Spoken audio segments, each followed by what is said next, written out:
jurang yang dalam.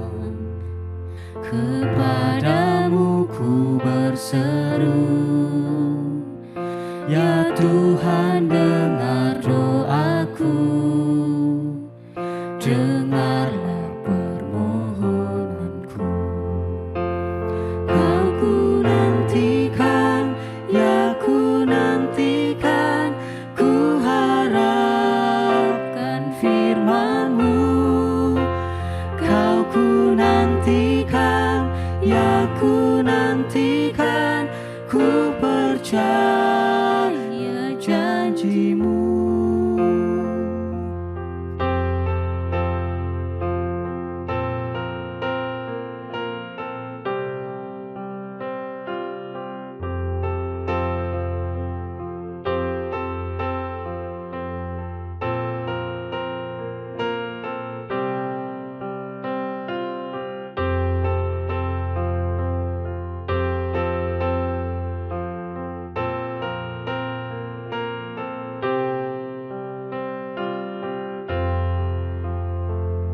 Bila kau ingat salahku,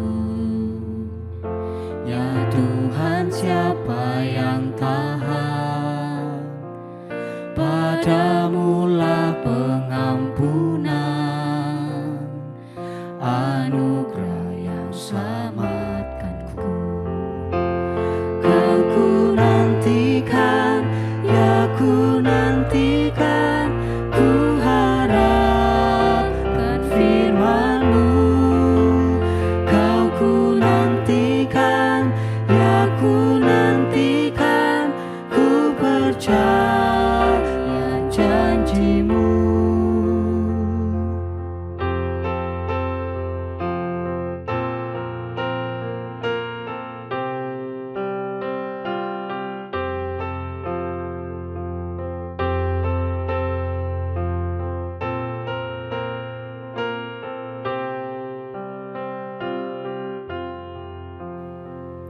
Pada Tuhan berharaplah, padanya kasih dan setia, Sang Juru Selamat dunia, mati dan bangkit baginya. Kami nantikan, kami nantikan, kami harap firman-Mu. Kami nantikan, kami nantikan, kami yakin janji-Mu. Kami nantikan, kami nantikan, kami harap firman-Mu. Kami nantikan, kami nantikan, kami yakin janji-Mu.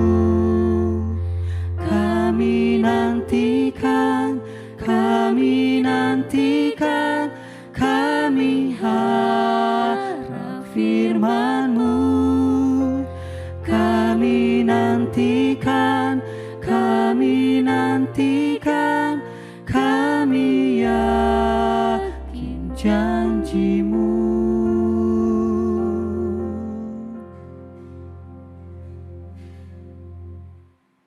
Shalom Bapak Ibu Saudara-saudari, puji Tuhan kita bisa ada sampai saat ini, itu semua karena Tuhan. Sebelum kita masuk dalam perenungan kita hari ini, mari kita bersatu dalam doa. Bapa, kami mengucap syukur atas kasih-Mu yang luar biasa, sehingga kami dimampukan untuk bersama-sama lagi ya Tuhan, dan pada saat ini kami akan merenungkan firman-Mu. Kiranya Tuhan yang memberikan hikmat kepada kami, agar kami dapat mengerti isi dari firman-Mu. Terima kasih Tuhan, dalam nama Tuhan Yesus kami berdoa, haleluya, amin. Bapak Ibu, saudara-saudari, hari ini kita memperingati hari Sabtu Sunyi. Sabtu Sunyi adalah hari di mana tubuh Tuhan Yesus yang diturunkan dari kayu salib terbaring di dalam kubur. Dalam kesunyian, tubuh Tuhan Yesus sepertinya terbaring kaku. tetapi rohnya terus aktif dan tidak pasif. Dalam 1 Petrus 3 ayat 19 dikatakan bahwa di dalam roh itu juga ia pergi memberitakan Injil kepada roh-roh yang di dalam penjara. Ini menyatakan bahwa roh Tuhan Yesus di dalam kubur itu aktif dalam proklamasi Injil. Pada renungan kita hari ini, saya mengajak kita semua memaknai Sabtu Sunyi melalui perenungan dari kitab Mazmur 130. Mari sama-sama kita membacakannya. Mazmur 130 yang berbunyi demikian, nyanyian ziarah, dari jurang yang dalam, aku berseru kepadamu ya Tuhan. Tuhan, dengarlah suaraku, kiranya telingamu menaruh perhatian kepada suara permohonanku. Jika Engkau ya Tuhan mengingat kesalahan, Tuhan siapakah yang dapat bertahan? Tetapi padamu ada pengampunan, supaya orang takut akan Engkau.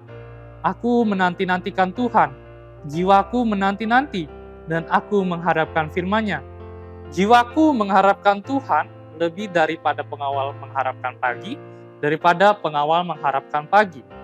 Berharaplah pada Tuhan, hai Israel, sebab pada Tuhan ada kasih setia, dan banyak sekali pembebasan dilakukannya. Dialah yang akan membebaskan Israel dari segala kesalahannya. Bapak, Ibu, Saudara-saudari, pada nats ini pemazmur menuliskan mazmur yang sangat dalam maknanya. Dalam mazmur yang kita baca pada hari ini, pemazmur merasa ingin sekali dekat kepada Tuhan. Pemazmur sangat-sangat menantikan kehadiran Tuhan. Dari jurang yang dalam aku berseru kepadamu ya Tuhan. Ini merupakan suatu pernyataan bahwa pemazmur ini menggambarkan bahwa ia sedang terjebak dalam suatu kondisi yang sangat sulit untuk dia keluar dari situ. Ataupun dia dalam keadaan berdosa dan ia memanggil Tuhan agar Tuhan memberikan telinganya kepada dia dan mendengar dia. Apa yang dituliskan dalam mazmur ini mungkin menggambarkan keadaan kita sekarang ini. Kita mungkin terjebak di dalam dosa, di dalam situasi kehidupan, atau di dalam masalah yang tidak ada habisnya. Saudara-saudari, ketika kita menghadapi pergumulan yang sangat berat, atau dosa yang tidak bisa kita lepas selama hidup kita, jangan biarkan roh kita menjadi pasif. Mungkin kita tidak bisa mengubah keadaan di luar diri kita tidak bisa mengubah orang-orang di sekitar kita, tetapi kita bisa mengontrol sikap hati kita. Kita perlu setia menantikan Tuhan. Dalam penantian kita, biarlah roh kita terus-menerus meminta kepada Tuhan, agar Tuhan segera bertindak dan menyatakan kehendak-Nya. Pasti ada waktu di mana kita merasa Tuhan tidak mendengar kita dan jauh dari kita. Pertanyaannya, apakah kita akan terus menantikan Tuhan atau justru kita akan meninggalkan Tuhan? Bapak, Ibu, Saudara-saudari, ketika kita sedang menanti Tuhan untuk memberi kita jalan keluar dan mungkin Tuhan belum mau menjawab doa kita, disitulah iblis mulai menggoda kita. Iblis tidak mau kita berharap sama Tuhan. Ini adalah suatu kondisi yang harus diwaspadai. Karena dengan kondisi itulah iblis akan mencoba berbagai cara untuk menjatuhkan kita. Dia akan membisikkan tawaran-tawaran dunia yang lebih instan dan cepat, atau tawaran-tawaran dunia lainnya yang membuat kita tidak lagi menanti Tuhan dan bahkan meninggalkan Tuhan. Dari akibat inilah kita akan terus-menerus jatuh dalam dosa yang sama berulang-ulang kali. Bapak, Ibu, Saudara-saudari, kita harus mewaspadai akan hal ini. Memang kelihatan sangat manis apa yang ditawarkan iblis. Bahkan Daud saja bisa jatuh ke dalam dosa karena iblis. Lalu apa yang harus kita lakukan di masa penantian akan Tuhan? Yang pertama, sadar akan keterbatasan kita. Bapak, Ibu, Saudara-saudari yang dikasihi Tuhan Yesus, pada mazmur yang telah kita baca, di ayat-ayatnya yang pertama, pemazmur mengakui keterbatasannya sebagai manusia. Ia sadar bahwa ia lemah, tidak berdaya, dan berdosa. Sehingga ia mengatakan, Aku berseru kepadamu ya Tuhan. Tuhan, dengarlah suaraku. Hal inilah yang bisa kita ambil dari pemazmur, bahwa ia sadar ia tidak berdaya dan terbatas. Sehingga karena kesadarannya itu, ia memanggil Tuhan dan bersandar kepada Tuhan. Lalu, yang kedua, bertekun dan berharap di dalam doa. Pada renungan hari ini, kita diajarkan bahwa kita harus bertekun dalam pengharapan di dalam doa. Apa yang dialami pemazmur pada waktu itu mungkin sangatlah berat, sehingga ia dapat menuliskan mazmur yang begitu indah. Namun dalam mazmur ini, pemazmur mengajarkan kita untuk bertekun dan berharap di dalam doa kepada Tuhan. Karena dalam masa-masa penantian ini, iblis terus-menerus mengganggu kita, sehingga membuat jiwa kita tidak lagi ingin berharap kepada Tuhan. Jika kita sudah sadar akan keterbatasan kita dan kelemahan kita, maka kita juga harus bertekun dan berharap kepada Tuhan dalam masa penantian, sehingga iblis tidak dapat menggoyahkan kita yang membuat kepercayaan kita akan Tuhan menjadi runtuh. Bapak, Ibu, Saudara-saudari, dalam Sabtu Sunyi ini, mari kita menyadari bahwa Tuhan sebelum hari kebangkitannya, ia turun ke dalam kerajaan maut dan ia berperang melawan iblis. Sehingga setelah hari Sabtu Sunyi ini, ia bangkit dari maut dan menang. Dalam masa penantian akan hari kebangkitannya, kita harus terus berharap kepada Tuhan, kita harus bertekun di dalam Tuhan. Dan kita harus percaya bahwa Tuhan pasti akan segera datang atas penantian kita yang mungkin bagi kita lama. Amin. Mari kita berdoa. Bapa di surga, kami bersyukur atas pimpinan-Mu. Kami berterima kasih Tuhan, kami dapat merenungkan firman ini. Kiranya Tuhan yang membukakan hati kami agar kami dapat menerima firman ini dengan baik dan kami dapat melakukannya dalam kehidupan kami ya Tuhan. Terima kasih ya Bapa, dalam nama Tuhan Yesus. Haleluya. Amin.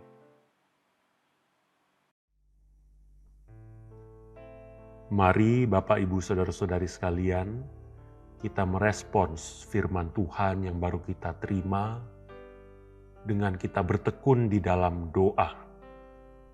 Saat ini saya mengajak kita semua untuk berdoa minta keadilan kepada Tuhan.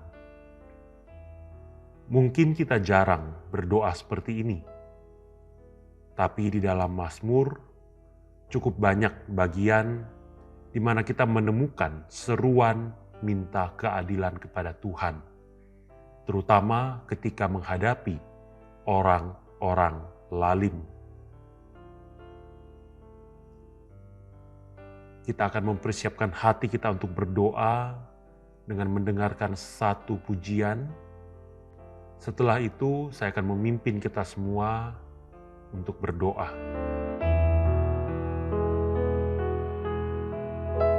You are my hiding place. You always fill my heart with songs of deliverance. Whenever I am afraid, I will trust in you. I will trust in you. Let the weak say I am strong in the strength of the Lord.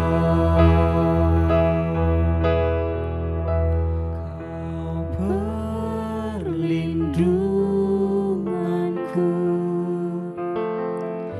Kau jaga hidupku dari kesesakan, sehingga ku lepas dan bersoraklah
Ya Bapa, Engkaulah tempat perlindungan kami satu-satunya. Ketika hidup kami berada di jurang yang dalam, ketika hidup kami diserang oleh musuh kami, yaitu si jahat itu, hanya Engkaulah tempat perlindungan kami. Kami mau bertekun di dalam doa, supaya hidup kami terus dikuatkan di dalam Engkau. Terutama di saat-saat ini, di konteks kami tinggal di negara Indonesia, tidak jarang kami diperhadapkan dengan oknum-oknum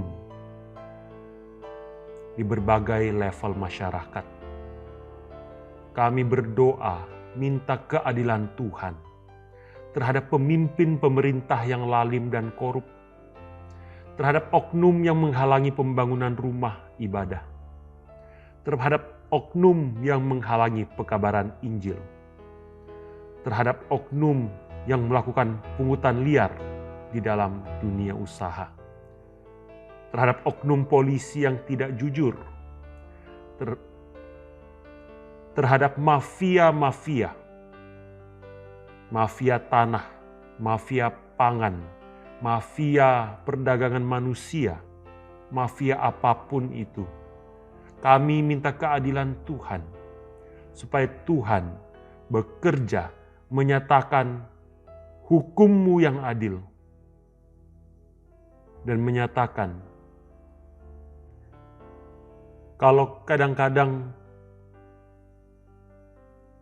jikalau kadang-kadang kami sendiri menjadi bagian dari ketidakadilan, oh Tuhan, ampuni kami. Pimpinlah kami supaya kami berjalan di jalan yang lurus, supaya kami menyatakan akan keadilan Tuhan di dalam kehidupan kami, dimanapun Tuhan menempatkan kami. Ini doa kami, di dalam nama Tuhan Yesus Kristus kami berdoa. Amin. Lingkupiku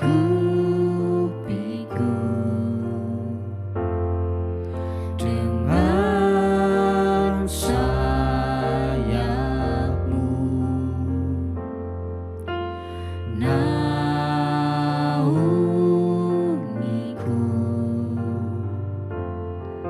dalam kuasa-Mu. Dengan kuasa-Mu, di saat badai bergelora, ku akan terbang bersama-Mu. Bapa, Kau Raja atas semesta.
Badai bergelora,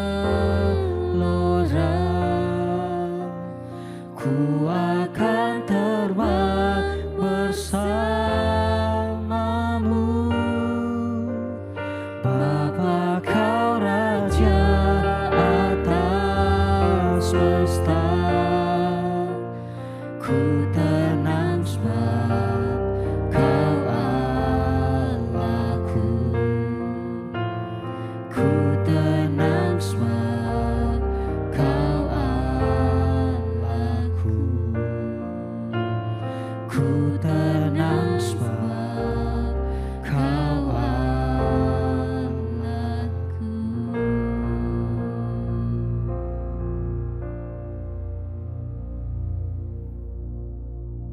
Bapa Surgawi, kami bersyukur untuk perenungan singkat di hari Sabtu sunyi ini.